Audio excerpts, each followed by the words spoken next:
he starts puking. He's like, yeah. That's some revenge right there. Like, oh, I was man. like, damn. And then she goes, "How's that taste?" Yeah. That was gnarly. It was just, I just want to go back also to the basement scene, because a lot of the basement scene stuff was really good. I love the fact that when he found that the woman that he kidnapped was dead.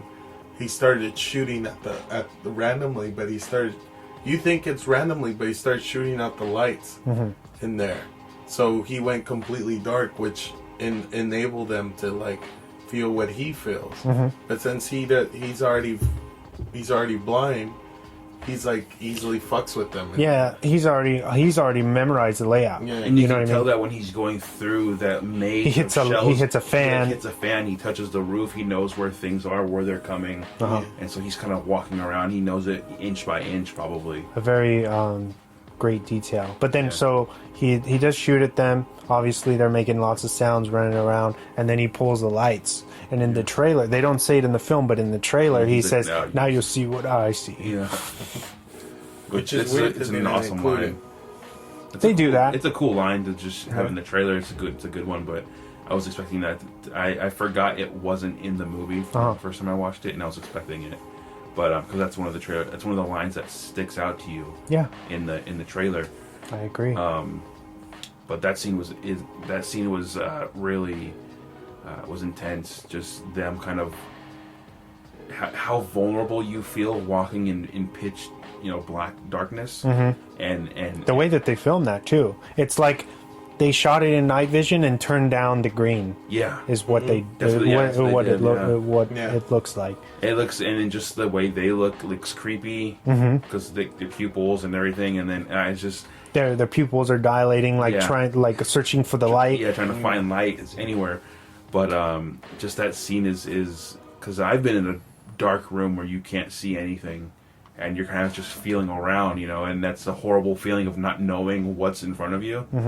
So that's terrifying to me. I would assume to anybody, given in that situation, if you're in that situation, of course. Oh yeah. But in the scene where Alex is kind of like creeping towards a shelf, and then you see the blind guy's hand come through the shelf and grab him. Yeah. And starts to choke him out, but he puts the gun to his head first. But his clip is empty, yeah. I think you can hear the tip of the gun fizzle on his yeah, like burning, like sizzling on the side of his temple, and which I thought was, if I was hearing that right, I thought that was a really cool. No, I think you're right. Yeah, to add on to that, which is, a lot of this movie has to do with sound and the sound that you hear in silence, if that makes sense.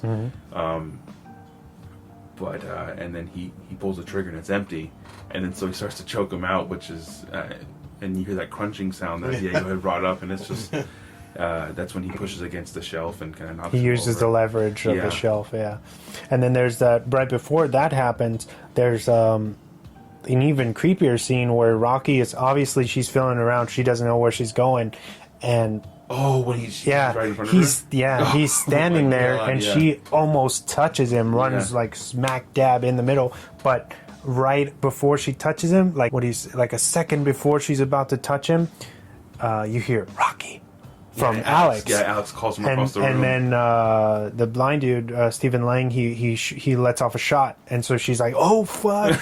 And you hear her reaction. You see her turn around. She's like, puts her her hands up to her mouth, and it's such a good scene. Yep, that's a good one. He had a round left, so he probably would have capped her. Yeah. If she hadn't touched him, he would have boom, no hesitation. Yeah, for sure. The amount of plot twists in this are so good, and the fact that like after that they climb up the ladder from the basement, and they're going in there, but then to their surprise, the drugs have weared off from the dog. Oh yeah, and he's standing in the now hallway. you just hear him snarling. You just hear the. And he's like, Rocky, take the keys, go open the door. Don't run. Yeah, don't run. And he just stands there, and that scene is terrifying. And he starts also barking. Then because I mean, everybody I'm assuming in this room has gotten barked at, and by big dogs or whatever trying to protect. This is a Rottweiler, Whoa. And you just like, oh my god. So they try that. And that's gonna be hard for you too. Because you have a little fear of dogs. Somewhere. Had. Still do, kind of, but it's kind of diminishing. Yeah, it's cool that like, you know, the dynamic of the dog doesn't make a surprise until the middle of the movie. Where you've forgotten, they let you forget that there's a dog. Yeah. And then once they were like, oh, okay, we can get out of here, then the dog becomes a problem. Yeah. And then they have to worry about the dog and Stephen Lang's character, which is just like not looking good for them. And poor Alex, man, he just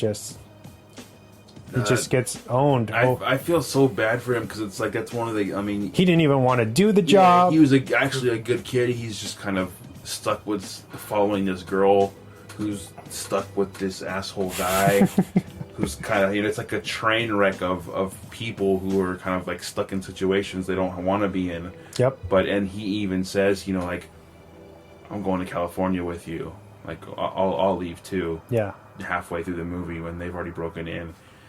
But it's, I mean, when that scene where they're finally about to get out, and he's like, all right, let's go, and he opens the door, and you know, the blind guy's right behind him, he shoots him in the back. Twice or three times? Something, yeah, and then he just falls to the ground, and he's dead now.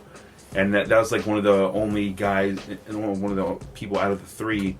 I mean, for Rocky, you feel bad for her too, but I felt more bad for him because he wasn't really a bad kid. Yeah, he didn't want to do the job. No. The reason why they were able to even do these jobs is because his dad was security. He installed security. Yeah, so he had the keys for these places. So they were like, oh, it's easier. We can just use this kid or whatever. So yeah, he was hesitant about doing the job.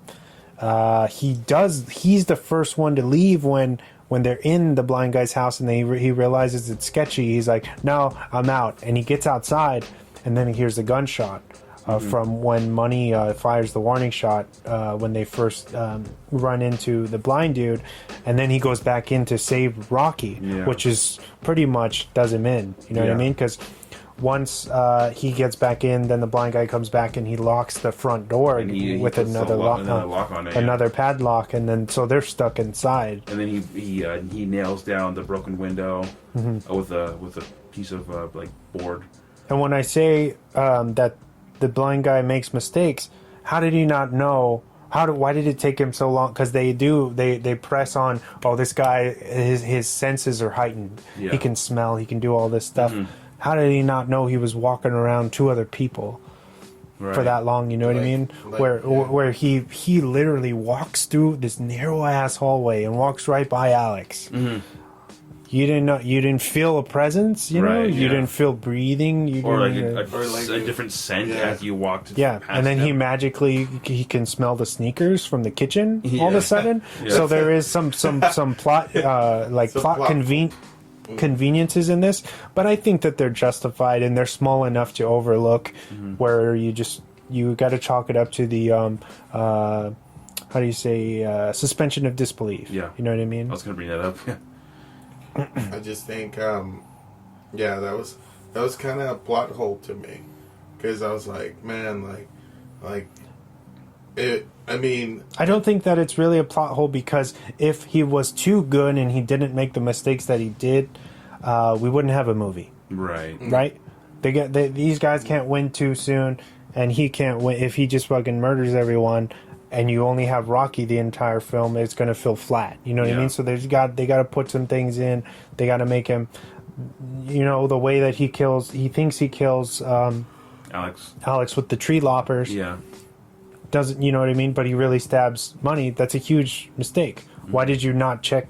You didn't check a pulse. Yeah. You didn't do it. You know what I mean? I don't know. But overall, not too much to complain about. No, not at all. I think it's just if you want to pick, if you wanted to pick, if you wanted to pick at that stuff, that's there for you to do that. But it's easy to overlook it and just say, like you said, suspension of disbelief. That's something you can overlook, and it's not really something that's going to ruin a movie. Yeah, it's a tight, compact thriller that sets out to do something, and I think it succeeds. Yeah, it's only 88. It's only 88 minutes, which is pretty short for a movie. But I think It's It's even perfect time. it's great. It has a very even pace. yeah, Yeah, I wouldn't say. I don't think it's too short. No, not at all. They do a lot in here. Yeah. For the small amount of time, it moves. Because you're only about 24 minutes in once they're about to break into Lang's house already. So, pretty interesting. But I love like the twist. I love how this film kind of turns the tropes on their head, where it's a home invasion film, but it's from the perspective of the thieves, right? And that's not something you ever see. Yeah, you know, it's usually from the other way around. You usually see the owner be the victim, but this time it's like you broke into the wrong like, house. No, like you fucked up. Yeah, and I like the twist. Not really so much the twist at the end, but the where she's with her sister at the airport, and they're going to California.